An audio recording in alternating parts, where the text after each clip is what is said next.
Our very next guest speaker is Inaugural Convenor of the Global Greens Women's Network from Australian Greens. Please welcome Alex Bhathal with a big round of applause.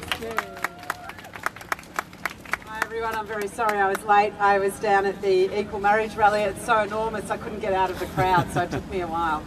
I pay my respects to the Wurundjeri and Bunurong people, their elders past and present. I acknowledge this land was never ceded to any power. When I was 8, the year was 1972, something quite momentous happened in Australia's history.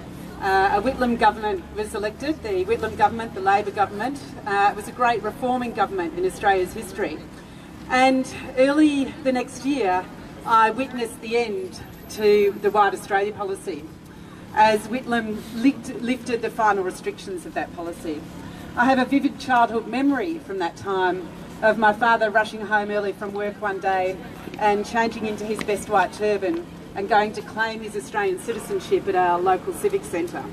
That's when I learned something about the history of our country, and I learned something about racism and how racism can affect government policies.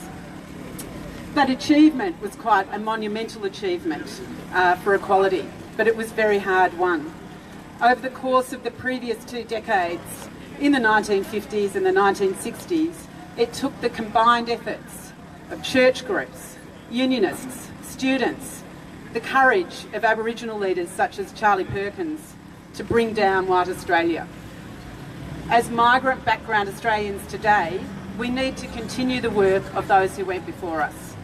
We must stay focused on defending Australia's multiculturalism and on defending the rights of all Australians to be treated fairly and equally, regardless of our religion, regardless of our ethnicity or migrant status. And we need to keep a very close eye, as Chris has just talked about, on what's happening in Canberra. Because if we look back over the last 20 years about what's happened in Australia's migration policies, there have been some really concerning developments. In 1997, while everyone was distracted by Pauline Hanson's election, the Howard government imposed a 2-year waiting period for government benefits on newly arrived skilled migrants. Over the next 20 years, while publicly celebrating multiculturalism, successive governments have overseen the erosion of its most basic precepts and turned our migration program into effectively a money-making scheme. Our family reunion program has basically stopped functioning. We now have 20, 30-year wait lists. Families are paying huge fees to fast-track applications so they can be with their loved ones. We have young couples stranded in Australia, struggling without the support of their families, paying thousands for parent visas and unable to bring their other family members over to Australia.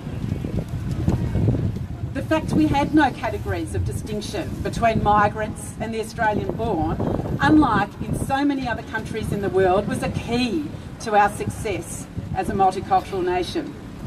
But 2 years ago, politicians in Canberra voted in legislation that for the first time allows the cancellation of Australian citizenship, and that should be of a concern to all of us.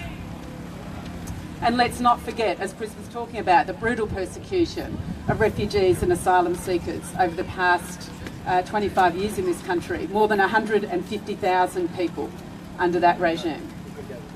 And now we have these most recent changes that fly in the face of natural justice and due process.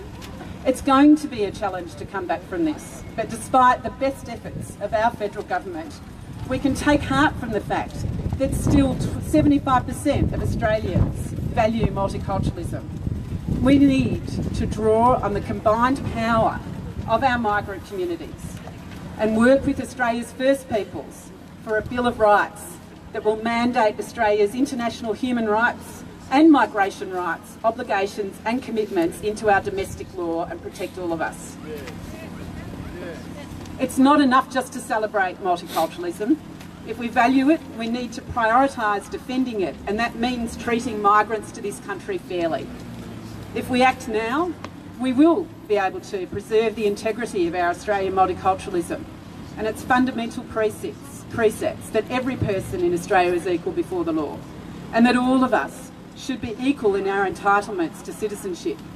And then we can ensure that Australia's multiculturalism, which has been a huge tradition for the world, a great tradition for the world, can continue on to benefit future generations in our country.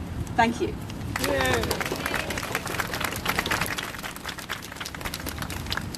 Thanks, Alex, for your supportive speech.